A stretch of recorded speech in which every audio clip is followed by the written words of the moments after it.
Existe um tipo de paralisia que não aparece no corpo, mas no meio da garganta. É aquele segundo antes de você abrir a boca para dizer não, quando o seu cérebro simplesmente trava, como se uma força invisível tivesse segurando ali as suas cordas vocais. Então você ouve a sua própria voz dizendo sim, enquanto uma parte de você grita por dentro. Por que eu não consigo recusar isso? Semana passada, eu observei algo que me fez parar e pensar profundamente sobre isso. Eu estava numa livraria, próxima à sessão de psicologia, quando ouvi uma conversa. Uma mulher estava no telefone, né, claramente exausta, concordava em assumir mais um projeto de trabalho, e a voz dela estava totalmente quebrada, né, você podia sentir o peso. E quando ela desligou, ela sussurrou para si mesma apenas duas palavras: eu não aguento mais. Me gerou um impacto, né? Porque naquele sussurro estava algo que Jung chamaria de a voz da sombra, aquela parte de nós que fica ali aprisionada quando a gente vive pela aprovação dos outros. Hoje, vamos explorar a psicologia profunda de quem não consegue dizer não. E eu te adianto, isso não é sobre fraqueza, é sobre um mecanismo de sobrevivência que em algum momento da sua história salvou você, mas agora ele te aprisiona. Se você já sentiu esse aperto no peito quando precisa recusar alguém, você precisa estar aqui comigo nessa jornada de autoconhecimento. Aperta o sininho, se inscreve aqui no canal, porque toda semana eu trago reflexões profundas sobre a psique humana que podem mudar a forma como você se enxerga. Vamos começar pelo que realmente acontece no nível psicológico quando você não consegue dizer não. O Jung trabalhava com um conceito fundamental que é a persona. A persona é a nossa máscara social que a gente usa para nos adaptar ao mundo. É o papel que representamos, né? Então, o bom filho, a funcionária dedicada, o amigo sempre disponível. Só que existe uma diferença crucial entre ter uma persona funcional e estar completamente identificado com ela. Então, quando você não consegue dizer não, geralmente significa que a sua persona do bonzinho ou da pessoa prestativa virou a sua prisão psicológica. Você não está mais usando a máscara, você se tornou ela. E debaixo dessa máscara, existe alguém cansado, ressentido, sufocado, alguém que nunca teve permissão para existir plenamente. O que acontece é que, em algum ponto da vida, provavelmente muito cedo, você aprendeu uma equação um pouco perigosa, né? Que o amor é condicional. Então você só merece afeto se for útil, se não incomodar, se fizer as pessoas felizes. E essa crença, ela se instalou tão profundamente no seu inconsciente que você nem questiona mais. Então virou automático, né? O pedido chega, você aceita, não importa o custo. Porque recusar aparece no nível mais primitivo do cérebro, equivalente a ser abandonado. E o medo do abandono é um dos medos mais arcaicos que existem. Ele vem de quando a gente era completamente dependente dos nossos cuidadores, né, para sobreviver. Então, uma criança que sente que vai ser rejeitada se não obedecer, devolve essa persona do agradador como uma estratégia de sobrevivência. Não foi uma escolha consciente, foi adaptação.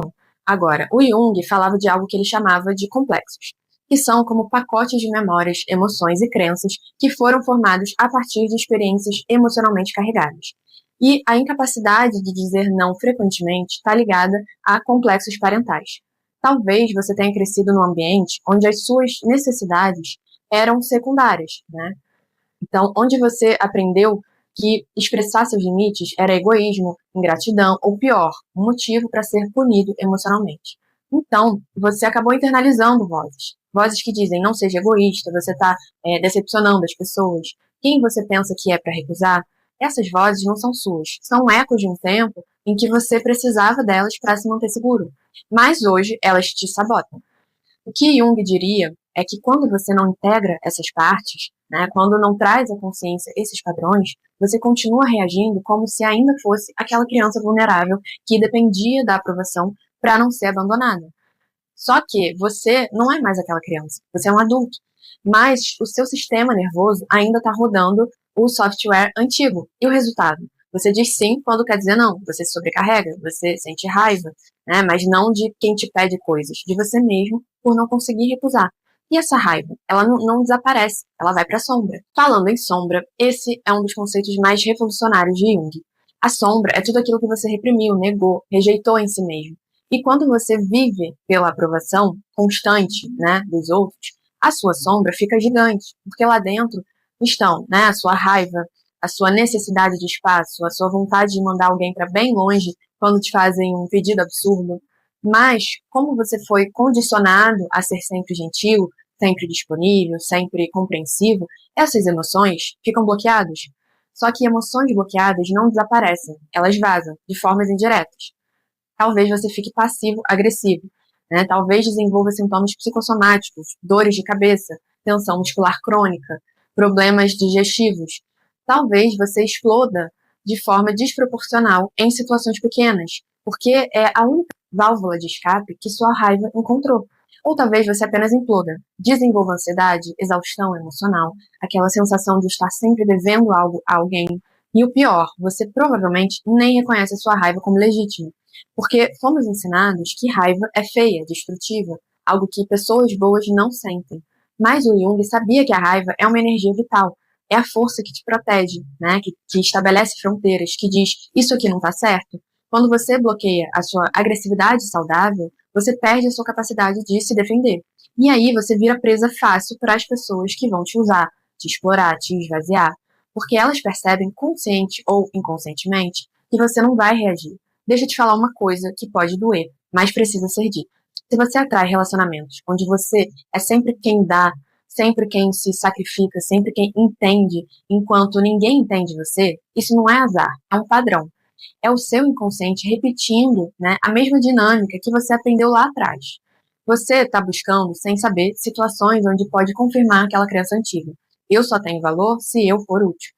Isso é o que o Jung chamaria de compulsão à repetição. Você recria o trauma original, esperando dessa vez obter um resultado diferente.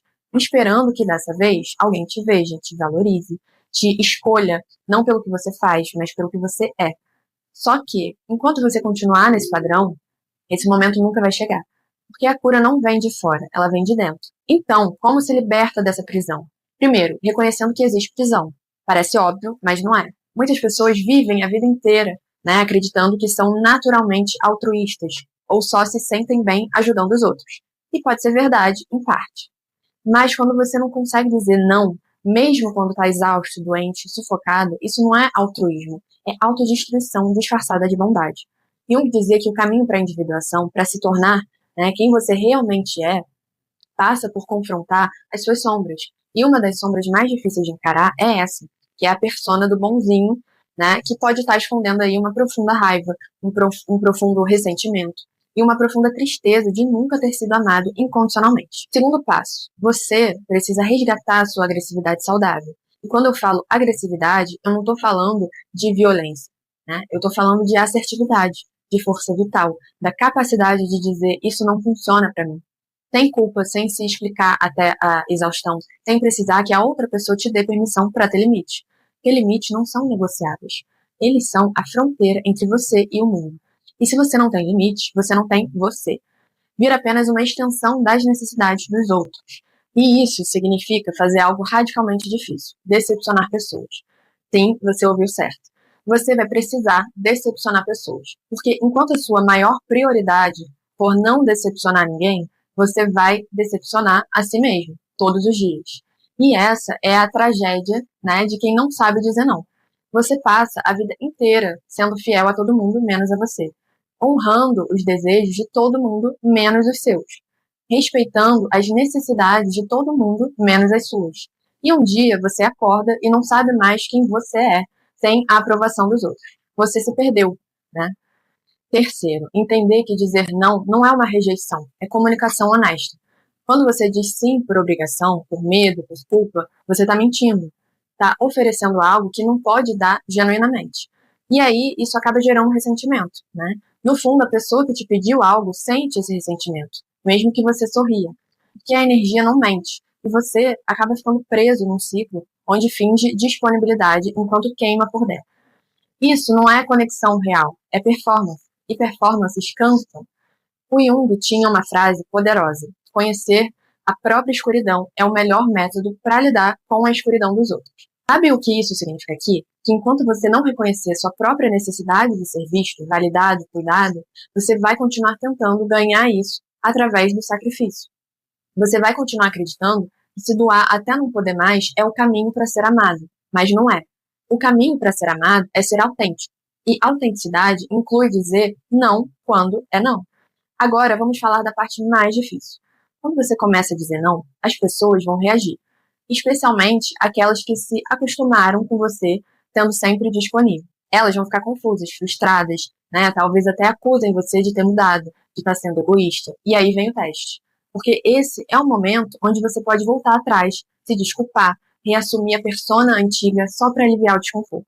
Ou você pode sustentar esse não firme, gentil se possível, mas firme, né? E perceber que quem realmente te ama vai respeitar os seus limites. Quem só te queria enquanto você era conveniente, vai embora. E tudo bem. Porque relacionamentos construídos sobre você se anular não são relacionamentos, são transações. Tem uma imagem que o Jung usava que eu acho perfeita para isso, que é o processo de individuação, né? Que é como uma árvore que precisa podar os galhos mortos para crescer forte. E talvez alguns relacionamentos, algumas dinâmicas, né, sejam esses galhos mortos. Eles já cumpriram a sua função. Mas agora, para você crescer na direção da sua verdade, você precisa soltar esses galhos. E sim, vai doer, né? Toda transformação profunda dói. Porque você está desmantelando um jeito de ser, né, que por mais disfuncional que fosse, era familiar, era seguro, né, na medida do possível. E entrar no desconhecido de quem você é, quando não está mais tentando agradar a todo mundo, isso assusta, né, mas também liberta. Porque no final, a pergunta que você precisa responder não é como eu faço para dizer não sem me sentir culpado. A pergunta talvez seja quem eu sou quando eu paro de viver pela aprovação dos outros.